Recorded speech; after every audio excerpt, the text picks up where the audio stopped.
Mga kaibigan, sa araw na ito, inyong maririnig ang kwento ng isang binatang marami pang mga taon ang lumipas bago humantong sa realisasyon ng isang dakilang pag-ibig.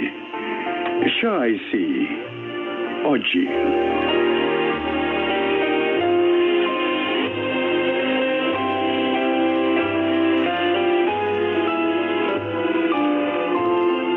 Kinakapatid ko si Laura na inaanak sa binyag ng aking yumaong ina. At ganap na akong naging ulila nang mamatay si Inay. Halos sila na ni Tita Ason ang aking naging pamilya. Mabait si Laura.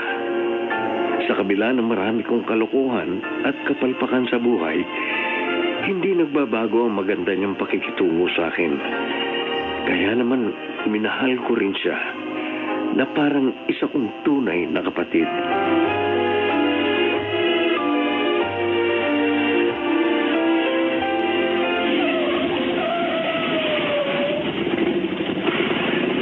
Laura, pasensya ka na ha.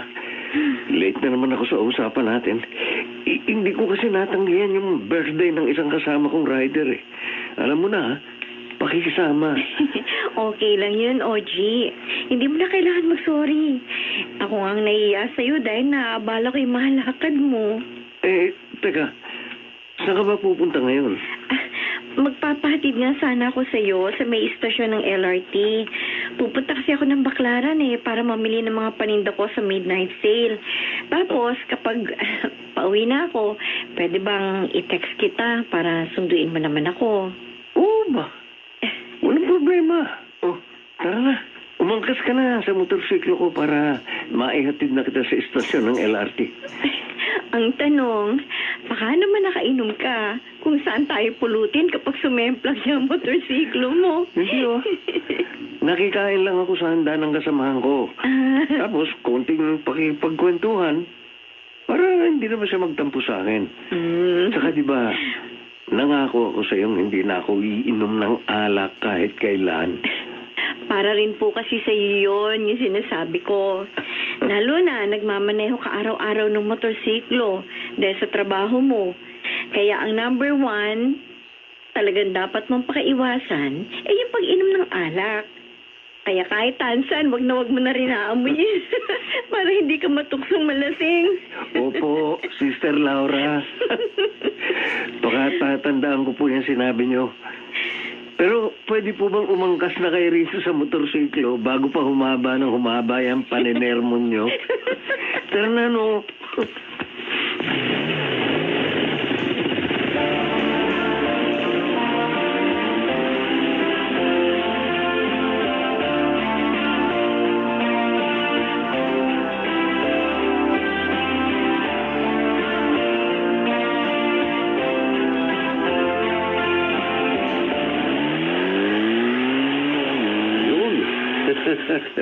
O ano, inggit ka, no?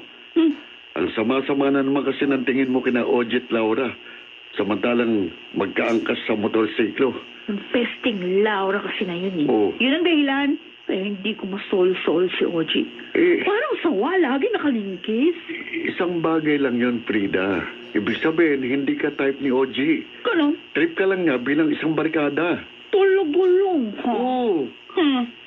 Tingnan natin. Pagpaplanuhan ko kaya yung Oji na yan. Ha? Isang araw tingnan mo. Uy, huwag ka nga ganyan, Frida. Ha? Bakit? Baka sa gagawin mo, masira ang pagiging magkakabarkada natin. Ang ayos-ayos ng pakikisama sa atin ni Oji. Kaya huwag mo nang sisirain dahil lang sa personal mong interes.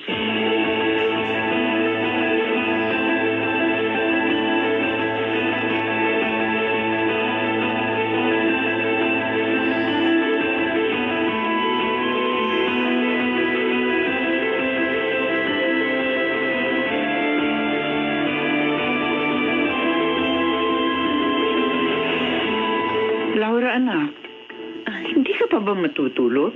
Nay. Alam ko, pagod ka galing sa pagtitinda sa midnight sale. Kaya magpahinga ka na? Wala pa po kasi si Oji sa kwartong tinutulugan niya.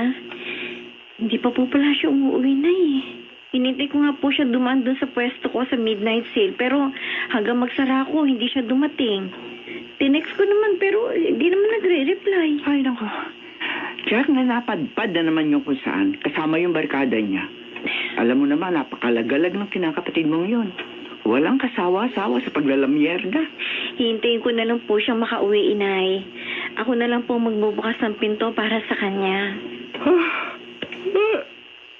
Sige. Antok na nga ako eh. Maiwan na kita, Rihanna. Sige po.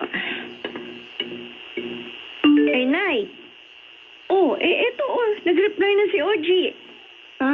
Nasa presinto raw po siya, Nay. Ano? Puntahan daw po natin siya sa presinto. Bakit daw siya napresinto? Ano naman ang dahilan?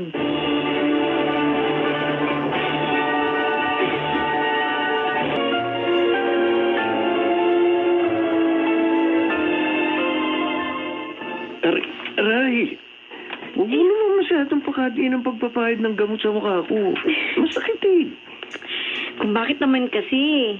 Kung saan kahilahin ng barkada mo, sumasama ka naman. Dapat kasi, pagkatapos mo magatid mga delivery mo, umuwi ka na dito sa bahay at magpahinga.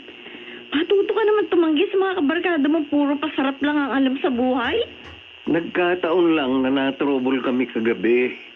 Dinala kami sa presinto. Mabuti ng mabuti kung simpleng away lang, gaya kagabi ang makakainkwentro niyo sa daan. Paano kung armado yung mga makakabanggaan niyo, Kaya nga naisip namin ng barkada. Kailangan na rin namin magdala ng matalas tuwing nag-i-stroll kami sa gabi. Para may pang self-defense kami. Yan ang wag na wag mong gagawin, Oji. Mas lalo ka mapapalapit sa kapahamakan sa iniisip mo yan.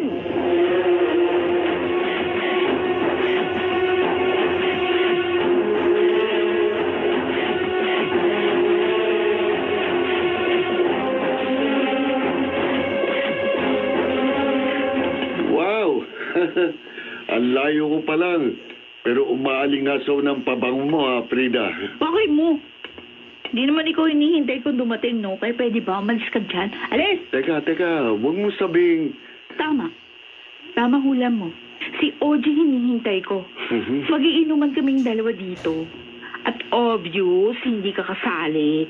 Kaya umalis ka na, pwede ba? Layas! Oy, Frida.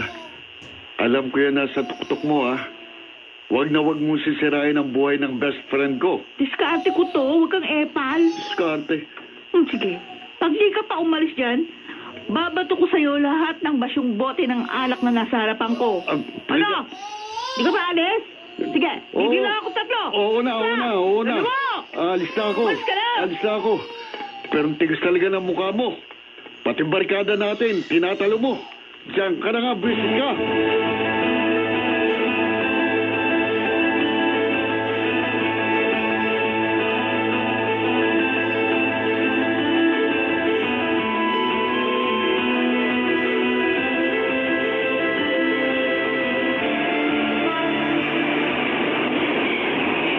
Hindi pa dumarating si Oji para sunduin ako dito sa ibaba na istasyon ng LRT. Hindi na naman siya nagre-reply sa mga text ko. Umagabi na. Iilan na lang yung mga taong naglalakad. Ang problema pa. Wala na rin ako makitang tricycle na masasakyan.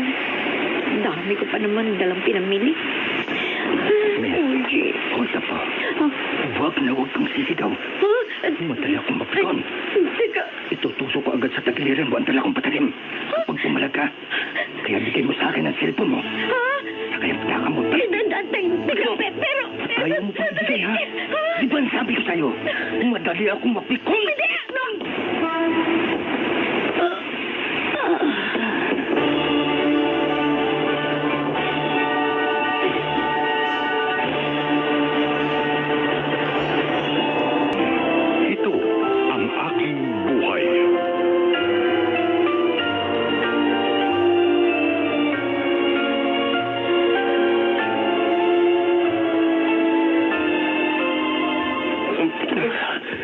Frida, ano nangyari sa akin? Bakit parang nakatulog ako ng matagal dito? Saka, bakit pareho tayong ubot-ubad? Ano ka ba? May nangyari sa atin kagabi, no? Ano? Oo. Umaming ka, Frida. Oh. Plinahan mo ito, no? May inilagay kang kung ano sa alak na ininom ko. Kaya nawala ako sa wisyo. Bakit? Naligayahan ko naman kagabi sa ginawa natin eh. Hindi mo yun pwedeng pagkaila kahit kanino. Dahil vinidyo ko yung pagtatalik natin, ano? Kaya kahit kanino, hindi mo pwedeng itanggi yung nangyari sa atin. Napakasama mo talaga. Masyadong marumi ang mga diskarte mo. Sa ginawa mo, lalo lang lumayo ang loob ko sa'yo.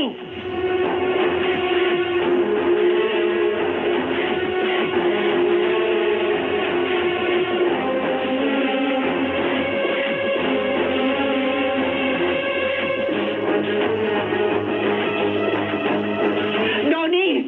Oh, Aling Son, bakit umahangos kayo? Saan kayo pupunta ng ganito kaaga? Saka bakit kayo umiiyak? Si Laura, Donnie. Nasa morgue raw. Ho! Patay na Laura na ako! Ano ho?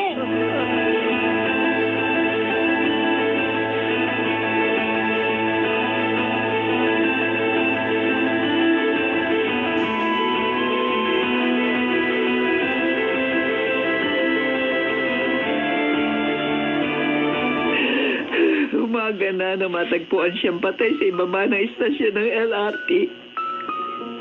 Masama at sama ng saksak niya. Tumago sa baga niya ang patalim na ginamit ng hold-upper. Masyadong maraming dugo na wala sa kanya na naging dahilan din ang kanyang pagkamatay. Oh, Diyos ko. Paano ko mapatatawad ang sarili ko sa nangyaring ito? Hindi ko siya nasundo kagabi dahil nakorner ako ni Frida. Alam mo bang minahal ka ng lihim ni Laura, Oji? Pero sinilip lang niya yun sa puso niya. Dahil para sa kanya, mas malaya siyang may padadama sa'yo ang pagmamahal niya. Kung hindi mo yun nalalaman, yung pag-aasikaso niya sa'yo, yung panenermo niya sa'yo sa mga pagkakataong alam niya medyo naliligaw ka na naman ang landas. Yung masyadong pag-aalala niya sa mga sandaling hindi ka pa umuwi ng bahay. Lahat ng yun, ginawa ni Laura para sa'yo na may kasamang pagmamahal. Okay.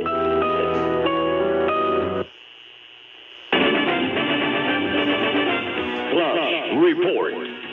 Flash Report!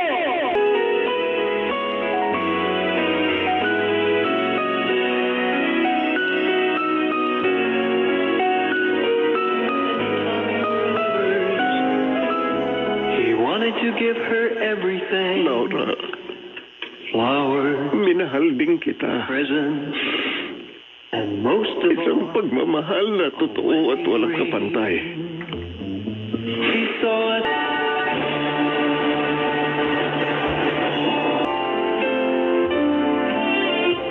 Totoong may mga bagay na hindi na natin maibabalik. Mga sandaling lumipas. Mga salitang hindi na natin nasabi. At mga oras na nawala. Isang masakit na katotohanan. Hanggang ngayon, hirap na hirap pa rin akong tanggapin dahil sa biglang pagkawala ni Laura sa aking buhay. Kung bakit sa huli ako inihantong ng isang realisasyong hanggang ngayon, kinadadamahan ko pa rin ng pagsisisi. Kung kailan ako makalalaya mula sa mga ala-ala ni Laura, hindi ko rin alam. Ako si Oji at ito ang aking buhay.